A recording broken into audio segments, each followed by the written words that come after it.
네, 안녕하세요. 금요일 빅단성에 오신 여러분들을 진심으로 환영합니다. 주중에 일을 하시느라 참 고생이 많으셨고요.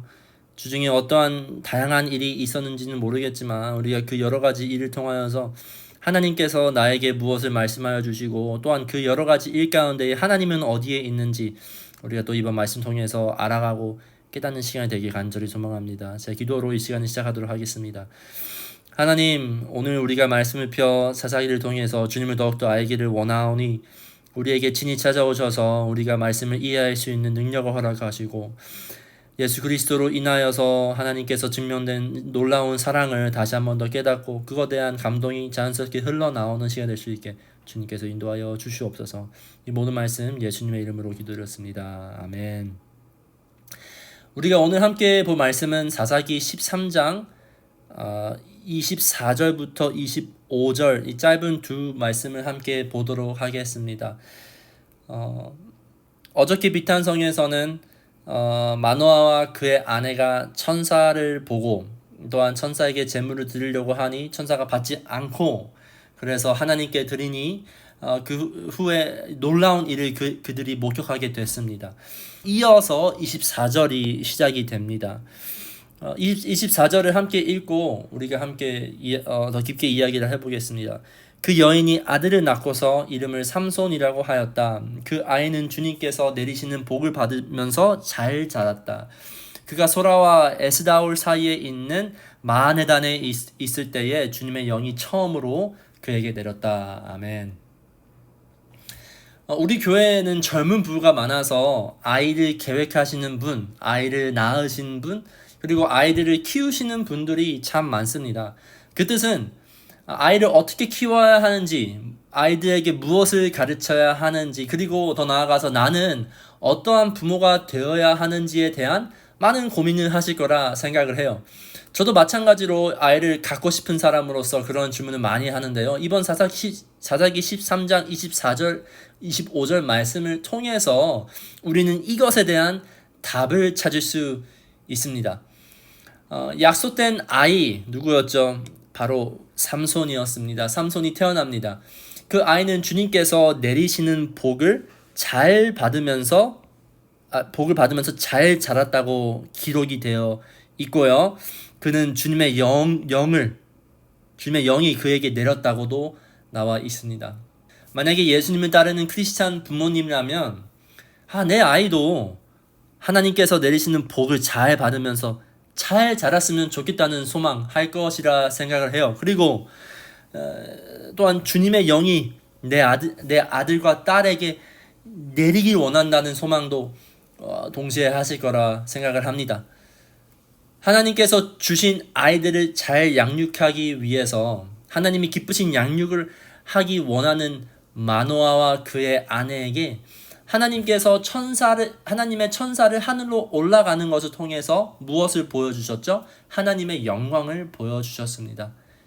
그리고 그 결과 천사가 올라가는 이 하나님의 영광, 그 결과로 어떻게 되었죠? 그들은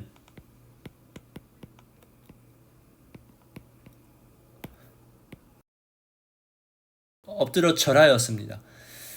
마노아와 그의 아내는 천사가 하나님께서 약속한 삼손을 잘 키우기 위한 규칙이 필요하다고 생각을 했어요. 그리고 하나님께서는 천사를 통하여서 그 규칙을 알려주십니다. 하지만 하나님께서 더 놀라운 것을 하신 것이 무엇이냐면 하나님께서 하나님이 그의 아들을 허락하겠다는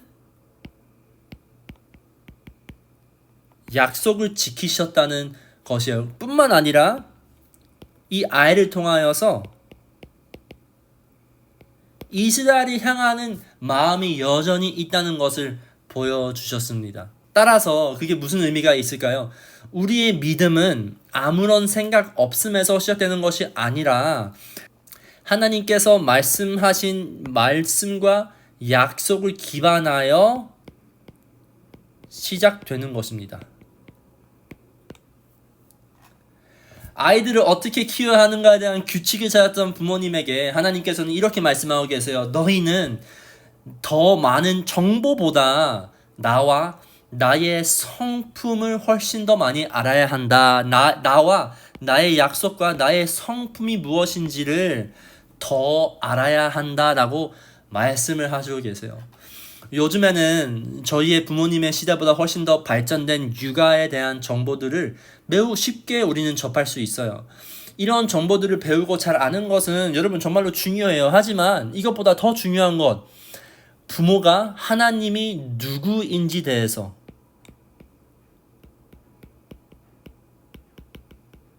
Who is God? 하나님이 누구인가에 대한 깊은 이해가 더 중요하다는 것이에요. 우리는 더 육아에 그리고 아이들의 양육에 더 발전된 정보가 필요하다고 여전히 생각할 수 있어요. 하지만 오늘 말씀 중에서 우리가 꼭 기억해야 되는 것은 우리에게 간절히 그리고 급하게 필요한 것은 하나님을 아는 것입니다. To know God. 부모가 하나님을 깊이 알고 즐기며 엎드려 경외할 때에, 다시 말할게요 여러분, 부모가 하나님을 깊이 알고 즐기며 엎드려 경외할 때에 아이들에게 가장 중요한 진리, 하나님이 누구인지에 대한 깊은 이해력이 생기며 그 진리가 그들의 마음과 생각과 앞길을 지킬 거라는 믿음을 가지며 기억해야 된다는 것이에요. 우리 그렇게 간절히 기도하며 오늘 하나님께 나아가며 하나님, 우리가 하나님을 더욱더 알기 원합니다. 하나님을 더욱더 깊이 알게 나의 마음을 고정시켜 주시옵소서 기도하면서 살아가길 간절히 소망합니다. 제가 기도하겠습니다. 하나님 감사합니다. 하나님께서 우리에게 오늘 말씀을 허락하여 주셔서 우리가 우리의 지식을 가득 채워 아이를 잘 다루는 것뿐만 아니라 하나님의 지식이 넘쳐나 하나님을 더욱더 잘 알고 하나님의 성품과 하나님의 뜻이 그리고 하나님의 말씀과 하나님의 약속이 무엇인지 잘 알게 하심에 감사를 드립니다. 우리가 오늘날 살아가면서도 우리 교회에 있는 모든 부모들에게 하나님을 더욱더 갈망하며 간절히 알아가고 싶은 마음을 허락하시고 그 간절함과 그 갈망 가운데에 하나님의 영광을 마주하게 하셔서 하나님의 영광을 마주할 때 그들이 엎드려 하나님께 절을 하며 예배드리는 모습을 아이들에게 가르치며 아이들에게 보여줄 수 있게 주님께서 인도하여 주시옵소서. 이 모든 말씀 살아계신 예수님의 이름으로 기도드렸습니다. 아멘.